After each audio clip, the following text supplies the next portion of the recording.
These days, plenty of us get our news from online services like Google, Facebook, Twitter, and so on. But the platforms that pump the news to us on the net now make much more money out of that than the media who make the actual news.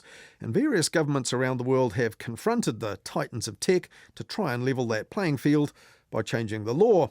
And that's created a bit of tension. Last week, for instance, Canada's CBC reported this. Google is pushing back against a law that would force tech companies to pay news organizations, including CBC News, for each story accessed through its site. For the federal government, it's a way to make tech giants pass on some of the ad revenue to media outlets, not how Google sees it.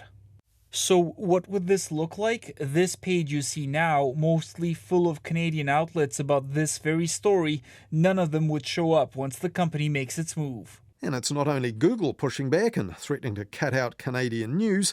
Facebook's owner Meta has also threatened to do that. The way the bill is drafted doesn't allow for negotiations outside the framework of the legislation. So there are no negotiations currently. We are proceeding towards ending the availability of news permanently in Canada. Now, Facebook tried the same tactic before in Australia, but it didn't work over there. And Facebook's owner Meta and Google eventually did do deals that gave the media more money for their news in Australia, because they would have been forced to otherwise by the federal government when it changed the law. And now the tech titans could also get fierce fines there for publishing falsehoods online. Under proposed new laws, search engines, social media platforms, dating websites and online marketplaces could be hit with fines of between nearly $3 and $7 million, or up to 5% of their global turnover, whichever's highest, if they fail to properly tackle disinformation. And for the first time, the communications watchdog could demand access to digital providers' documents related to fake news. Well, here, our government also wants to extend media content regulation to the online realm, but they're nowhere near as far down the track.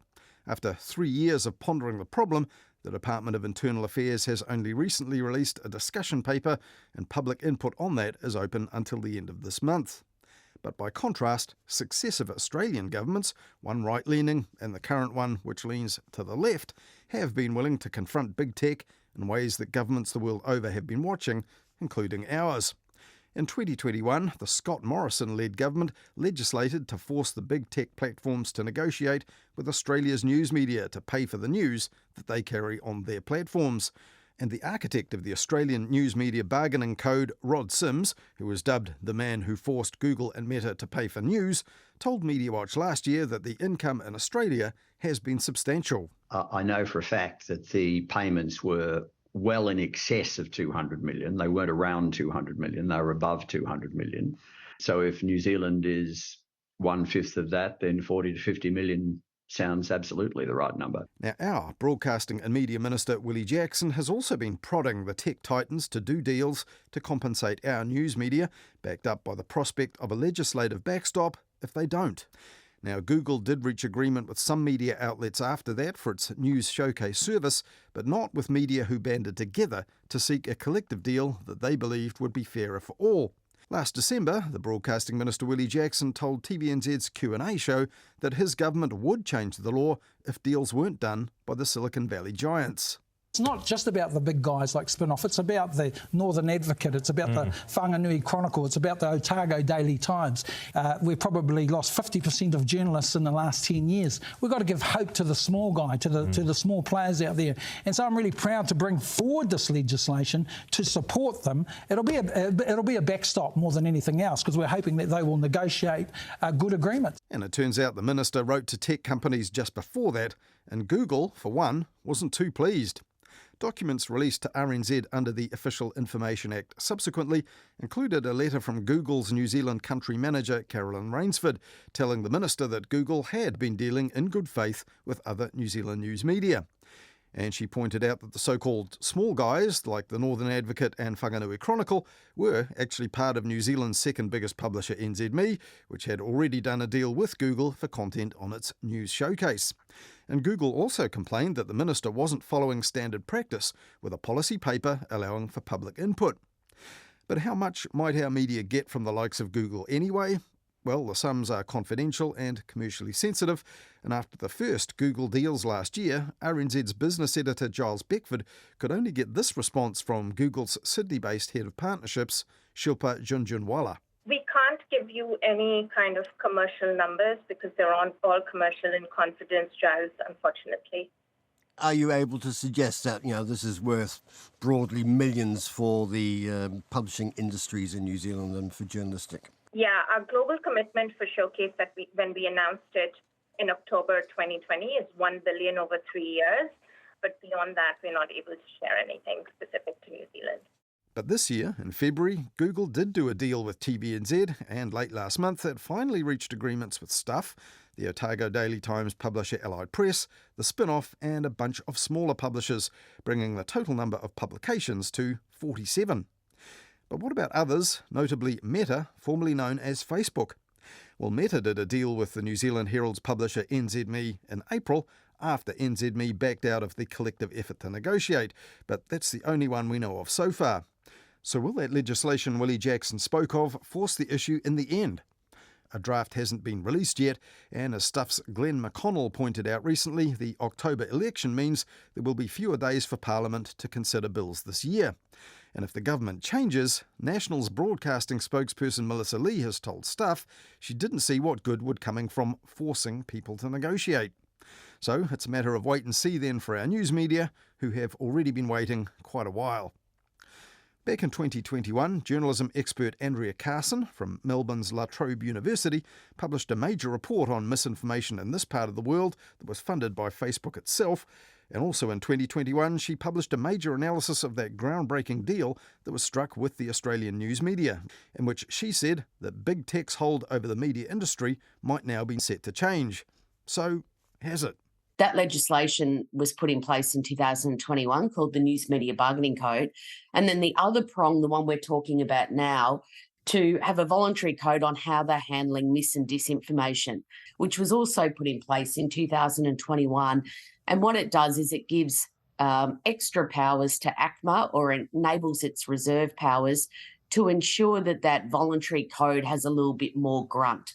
It does attract penalties for platforms that systemically do not deal with mis and disinformation, which can be 2% of global turnover if they're not complying with the code, or 2.75 million, whichever is the greatest. If they don't belong to the code and they're not complying with industry standard, those fines are double. We're looking at 6.88 million, or 5% of global turnover. At the moment, there's about 10 platforms that have voluntarily signed up to what's known as the Digi Code, the Mis and Disinformation Code of Practice. There's some that haven't, and we're thinking here more of encrypted peer-to-peer sites like Telegram that aren't signatories to that current code. In that case, if they're not complying with industry standard, they'd face that bigger penalty. And Andrea, is there acceptance among perhaps even just those who have been prepared to sign up to the code about what mis and disinformation is, and who should be able to determine, what specific content can be classed in that way? It's a good question.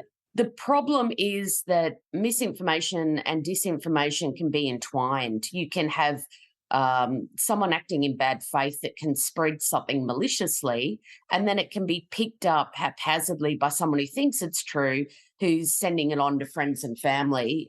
But will it be your regulator, the ACMA, that decides in case by case?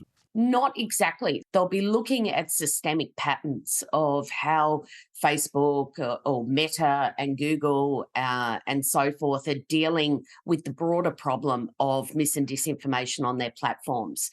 If they're not being transparent about having regular reports about how they're tackling this problem, what they're taking down, what they're turning the algorithm down on, then they might be opened for a fine.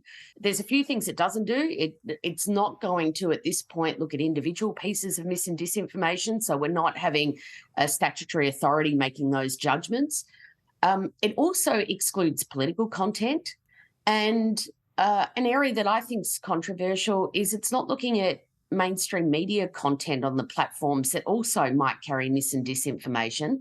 They're things that will not be captured under this draft bill. Well, that was a concern for people here at the start of this process, that news media might be folded into, the same sort of rules.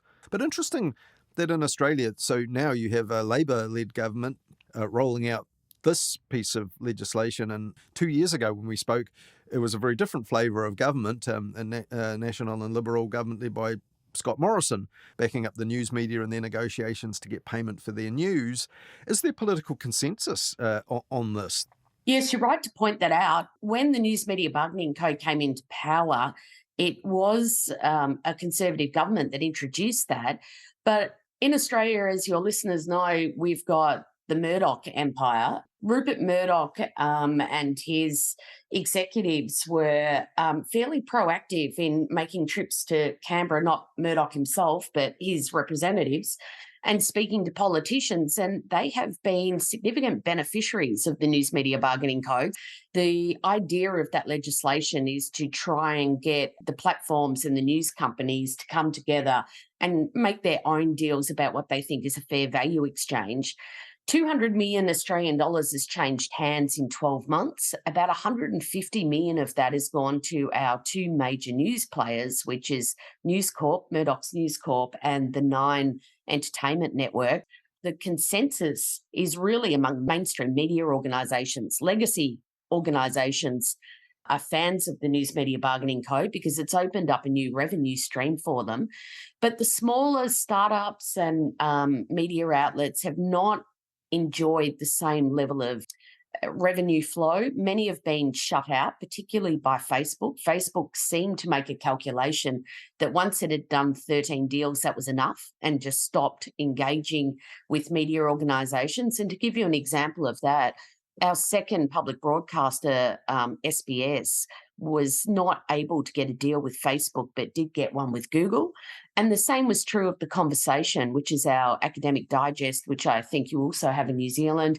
It got a deal done with Google, but not with not with Facebook. And this shows a little bit of cynicism, I think, on behalf of the platforms, that once they think they've done enough, and Facebook obviously saw that threshold as being lower than what Google did, it stopped doing deals. And it can't be compelled to do any more deals unless the legislation gets designated. And here I think you've probably got not a great appetite coming from either the coalition government, as was in power 2 years ago or a year ago, or the Labor government to designate that legislation. Our government took a very much wait and see what happens in Australia attitude and encouraged the platforms to do deals with our media. So one of our biggest news producers and some of the smaller ones banded together. Google has reached an agreement with those ones who banded together collectively for payment. However, Meta seems to not want to respond to the same prompts as Google. That's fascinating. One of the things about the Australian legislation is it was world first in that it used competition law rather than copyright law to compel the platforms to pay for third-party news content on their sites. It's had a bit of a contagion effect. The UK is about to launch a similar bargaining code that's being debated in its parliament. Canada's had a similar bill sitting in its upper house. Brazil has looked to the Australian code as well. South Africa is doing something similar. And Indonesia is looking at compelling the major companies to pay, or platforms to pay for news on their platforms by presidential decree. So New Zealand's a really interesting one for me to watch. A couple of years ago, we spoke to or in fact more recently than that, to Rod Sims, the former chair of the Australian regulator, the ACCC, dubbed the man who made Google and Facebook pay. Now, he in recent days has piped up saying AI is the new frontier of this, and tech companies scraping online content to feed their AI engines should also be paying news media for that in the same way as perhaps, Google and search and Facebook on social distribution have been made to confront that. Is that the next frontier in all this? Yeah, I think Rod Sims is right. Google and other platforms have suggested they're going to use AI to do their own news stories and fact-checking. But of course, these stories don't come out of nowhere. In order to have accurate information that looks like news, it needs to train an algorithm, a large language model, based on a very large database of news stories in order to be able to... And lots of those news stories, the best ones, could well be behind paywalls, right? Yes, it could be. And this is where the legislation already might be a little bit out of date because it hasn't taken into account the value that comes from training these algorithms on a large news database. And that's worth something quite a lot to the platforms, and yet there's no value that's been put on that use of news for that purpose. So I think in that regard, Rod Sims is right, that this is the new frontier, and policymakers need to look at this to see whether the legislation, only a year and a half old, might need to be updated, or those that are looking to the Australian legislation to add this other element into the development of their laws. Yes, I think that's exactly what the argument will be that is coming from the legacy news media outlets. That was Andrea Carson, formerly a journalist at the ABC and Melbourne's main daily paper The Age, who's now a professor of politics and media at La Trobe University in Melbourne.